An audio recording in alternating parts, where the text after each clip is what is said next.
Hello friends, मेरे YouTube channel English वे में आप सभी का स्वागत है। चलिए शुरू करते हैं आज की स्टोरी, जिसका टाइटल है द बोल क्लीन बोल्ड।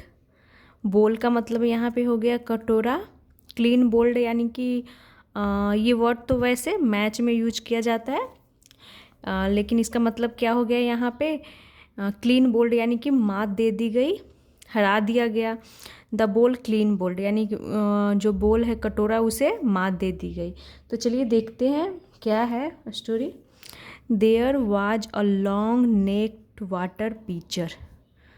देयर वाज यानी कि था एक, तो देयर यहाँ इंट्रोडक्टिव वर्ड है, बस सेंटेंस को पूरा करने के लिए।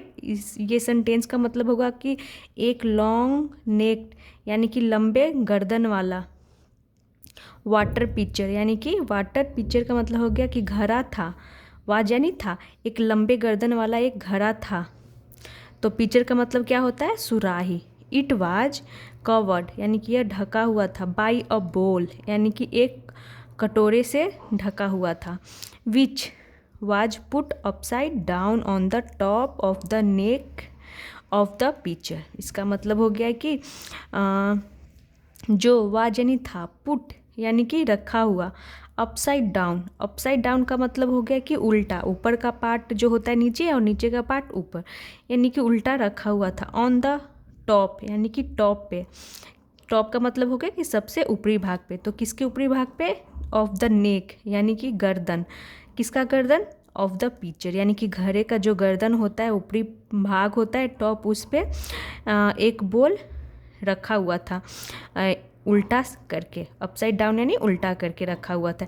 यानी कि इस पिक्चर में देखिए ऐसा ये पिक्चर है और ये बॉल है जो कि उल्टा करके ढका हुआ, ये गर्दन है इसका और उसके ये टॉप पे।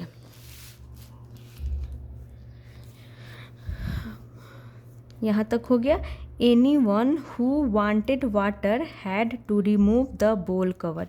एनी वन यानी कोई को, एनी वन यानी कोई, जो, हु यानी जो, वांटेड यानी चाहता था, वाटर यानी पानी, जो कोई भी पानी चाहता था। Had to remove, had to यानी पास्ट की मजबूरी को दिखाता है कि उसे जिसे भी पानी चाहिए था उसे क्या करना पड़ता था? तो रिमूव करना पड़ता था। रिमूव यानी हटाना पड़ता था। किसे? द बोल कवर यानी कि बॉल के ढक्कन को, कवर जो था उसे हटाना पड़ता था। अब पानी लेने के लिए पिक्चर से तो उस बोल को हटाना ही पड़ेगा, तो उसे हटाना पड़ता था, वही कहा जा रहा है यहाँ पे। Tilt the pitcher and pour water in the glass to drink. Tilt the pitcher, tilt का मतलब हो गया कि झुका करके, द पिक्चर यानी घड़े को, and pour water in the glass यानी कि जो वाटर था वो पोर, पोर का मतलब होता है कोई भी लिक्विड चीज़ होता है उसे एक से दूसरे चीज़ में ऐसे उड़ेल देना, तो पोर करना उसे बोलते हैं। टिल द पिक्चर यानी कि घड़े को झुकाकर, पोर यानी कि डालना पड़ता था वाटर इन द ग्लास यानी कि ग्लास में, टू ड्रिंक यानी पीने के लिए। तो टू यहाँ इन्फिनिटिव हो गया क्योंकि टू के साथ यहाँ वर्ब ड्रिंक है, उसके साथ ये ड्रिंक फर्स्ट फॉर्म के रूप में, तो यहाँ ये इन्फिनिटिव होता है, यहाँ ये प्रीपोजिशन का काम नहीं कर रहा है। यहाँ पे ये पर्पस को दिखाता है कि किस लिए, तो टू ड्रिंक यानी पीने के लिए। After pouring out the water the bowl had to be replaced again. After pouring out the water यानी कि आफ्टर पोरिंग यानी कि पानी को, आउट द वाटर यानी कि पानी को डालने के बाद, आफ्टर के बाद ये जो पोरिंग वर्ड है ये हमारा जेरंड हो गया, और आफ्टर यहाँ प्रीपोजिशन हो गया, और प्रीपोजिशन के बाद अगर कोई वर्ब आता है तो वो जेरंड फॉर्म में आता है, तो ये जेरंड हो गया। After pouring out the water यानी कि पानी को डालने के बाद, the bowl had to be replaced again यानी बॉल को हैड टू यानी कि क्या करना पड़ता था, यहाँ पर भी हैड टू का यूज किया गया है, यानी कि उसे फिर से बी होना पड़ता था, रिप्लेस्ड अगेन यानी कि फिर से वहीं उस स्थान पे जाना पड़ता था। तो ये हो गया, पानी कोई भी लेता था उसके बाद उसी जगह पे उस बोल को रख देता था यानी कि ढक दिया जाता था। एनी ग्लास, लोटा और cup that was brought to the pitcher would get water from it. इसका मतलब हो गया एनी ग्लास यानी कि कोई भी ग्लास, लोटा और यानी या कप, डैट यानी जो, वाज ब्रॉट यानी लाया जाता था। तो यहाँ वाज के साथ ब्रिंग की थर्ड फॉर्म का यूज किया गया यानी ब्रॉट। वैसे सेकेंड फॉर्म भी ब्रॉट ही होती है, लेकिन यहाँ थर्ड फॉर्म के रूप में यूज किया गया है क्योंकि ये पैसिव के रूप में यूज किया गया है। ब्रॉट लाया जाता था टू द पिक्चर यानी कि घड़े के पास। वुड गेट वाटर यानी कि गेट वाटर फ्रॉम इट यानी कि इससे, फ्रॉम इट यानी कि इससे, वुड गेट यानी कि मिलता था, वाटर यानी कि पानी। तो एनी ग्लास, लोटा जो कुछ भी लोग लाते थे वहाँ पे तो उसे फ्रॉम इट यानी घड़े से पानी मिलता था। ये हो गया। वन डे एक दिन, द बोल अटर्ड एक दिन बोल यानी कटोरे ने कहा। अटर्ड सेड मतलब भी कहना होता है, अटर्ड यानी उसका मतलब भी होता है कहना। तो यहाँ पे सेकंड फॉर्म के रूप में अटर्ड यानी कहा। पीचर तो यानी पीचर से बोला, pitcher you give water to everyone. You give यानी तुम देते हो पानी, टू एवरी वन यानी हर किसी को। But I never get your water लेकिन, आई नेवर यानी मैं कभी नहीं, गेट यानी कि यहाँ पे गेट फर्स्ट फॉर्म के रूप में। तो I never get your water मुझे तुम्हारा पानी, योर वाटर यानी तुम्हारा पानी कभी नहीं मिलता है, कभी नहीं मिलता है। वाई इज़ डैट वो प्रश्न कर रहा है कि ऐसा क्यों, वाई इज़ डैट यानी ऐसा क्यों। तो ये जो बोल होता है वो पीचर से कहता है कि तुम सभी को पानी देते हो लेकिन मुझे कभी तुम्हारा पानी नहीं मिलता। देखिए उसके बाद जो ये पीचर है बहुत ही अच्छा रिप्लाई देता है। द पीचर रिप्लाइड यानी जो घड़ा था उसने जवाब दिया। डियर बॉल, प्रिय bowl, all others lower themselves to get water from me and respecting their politeness. यानी बोलता है क्या कि डियर बोल, प्रिय कटोरा, ऑल अदर यानी कि अन्य सभी, लोअर देमसेल्व्स यानी कि वो झुकते हैं, झुकते हैं, देमसेल्व्स यानी कि स्वयं। तो टू गेट वाटर यानी कि टू गेट यानी प्राप्त करने के लिए, पाने के लिए वाटर। तो यहाँ पर भी टू के साथ गेट, यहाँ पर भी टू इन्फिनिटिव हो गया, प्रीपोजिशन नहीं है, यहाँ पर भी टू। तो पूरा का मतलब हो गया कि अन्य सभी जो होते हैं वो झुकते हैं, स्वयं झुकते हैं, टू गेट वाटर यानी पानी लेने के लिए वो खुद झुकते हैं, फ्रॉम मी यानी कि मुझसे। टीचर ऐसा बोल रहा है। एंड रिस्पेक्टिंग देयर पोलाइटनेस, और रिस्पेक्टिंग यानी कि आदर करते हुए, देयर पोलाइटनेस यानी उनकी विनम्रता को आदर करते हुए। आई गिव यानी मैं देता हूँ, देम यानी उन्हें, वाटर यानी पानी, एज दे रिक्वेस्ट यानी उनके अनुरोध पर। But you are always sitting on my head, breathing down my नेक।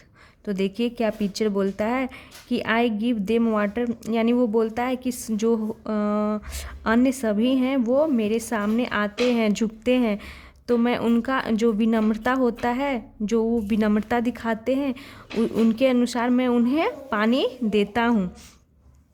लेकिन you are always sitting on my head, लेकिन यू आर ऑलवेज तुम सदैव, सिटिंग यानी कि बैठे रहते हो, ऑन माई हेड यानी मेरे सर पे, sitting on my head, breathing down my neck.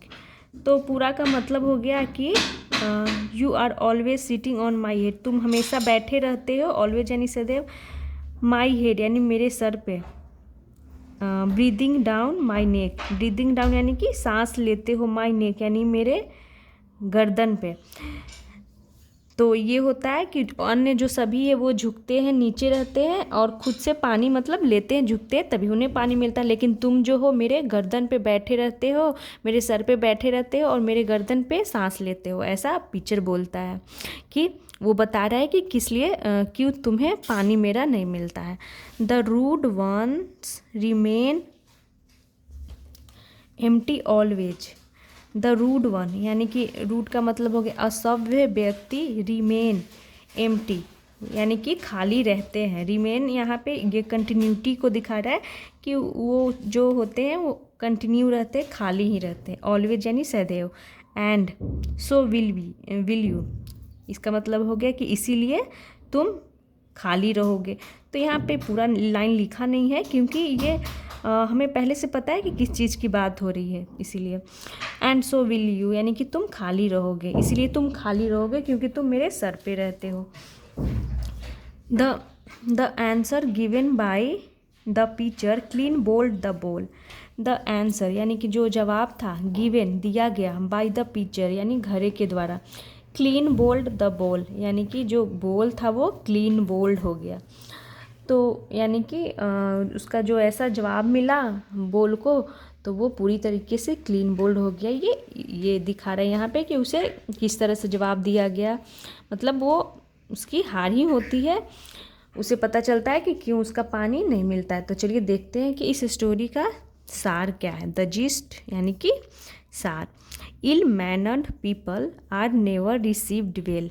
Ill mannered people का मतलब हो गया कि बुरे व्यवहार वाले लोग, आर नेवर यानी कभी नहीं, रिसीव्ड वेल यानी उन्हें कभी नहीं, वेल यानी कि अच्छे से, रिसीव्ड का मतलब हो गया यहाँ पे कि उन्हें, तो पूरा लाइन का मिलाकर ये मतलब निकल रहा है, कहने का ये मतलब हुआ कि जो बुरे व्यवहार वाले लोग होते हैं उन्हें अच्छे से, अच्छे तरीके से स्वागत नहीं किया जाता। Politeness is the best way of winning people's hearts. Politeness का मतलब हो गया विनम्रता, इज यानी है, द बेस्ट वे यानी कि सबसे अच्छा तरीका, ऑफ विनिंग यानी जीतने का, पीपल्स हार्ट्स यानी लोगों का दिल। तो विनम्रता है सबसे क्या है, अच्छा तरीका है लोगों का दिल जीतने का, ये बोला गया है। तो यहाँ पे ये पिक्चर है, ये बोल है और सभी बर्तन है। जो तो बोल बोलता है क्या कि तुम सबको पानी मतलब देते हो, लेकिन मुझे तुम्हारा पानी कभी नहीं मिलता। तो वही ये पिक्चर जो होता है वो जवाब देता है कि तुम हमेशा मेरे सर पे रहते हो, और जो बाकी के सभी है वो मेरे सामने आते हैं और ये पोलाइटनेस दिखाते हैं, तो मैं उन्हें, उनके पोलाइटनेस पे मैं उन्हें देता हूँ पानी। तो ये थी आज की शॉर्ट स्टोरी। मिलते हैं नेक्स्ट वीडियो में। Thanks for watching.